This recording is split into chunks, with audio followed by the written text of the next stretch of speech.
Hello and welcome to Rooted and Unwithered. I'm Cole Newton, and the following meditation is the fourth and final in our Pride in Proverbs series, and this is over Proverbs 29:23, which reads, "One's pride will bring him low, but he who is lowly in spirit will obtain honor."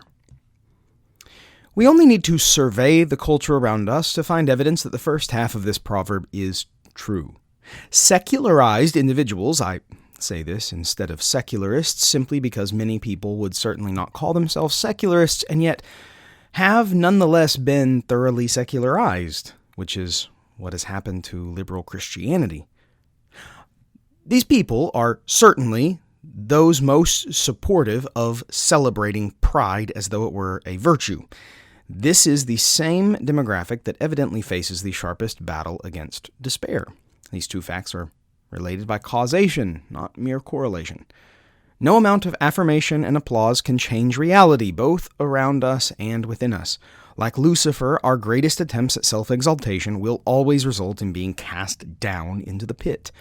Despair is the inevitable end, unless perhaps we can grip delusion tight enough of worshiping ourselves as the embodiment of perfection and then discovering firsthand how pathetic of deities we really are.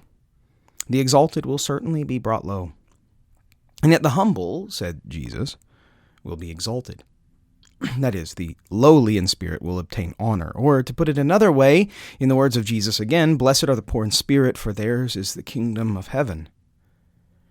Consider our origin in Genesis 1-3.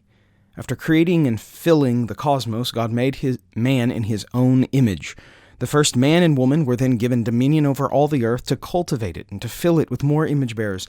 This was a lofty position within the created order. Mankind was appointed to reflect God's character and to steward the earth for him. And yet, the serpent whispered a wicked word of discontent, suggesting to Eve that she could actually become equal to God by eating the forbidden fruit. That lust for greatness, that pride, brought humanity low, bringing the curse of death upon us all. We tried to be God, and we ended up becoming less human. What makes our pride so tragic is that God is joyous to exalt us as long as we are humble enough to bear his image rather than our own.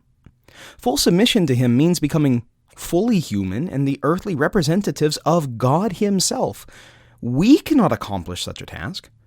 Pride is deeply woven into our DNA, and so we look to Christ, the eternal, glorious Son of God, who took our humanity to slay death by his own death. No greater humility has ever been shown, and no greater exaltation will ever be known.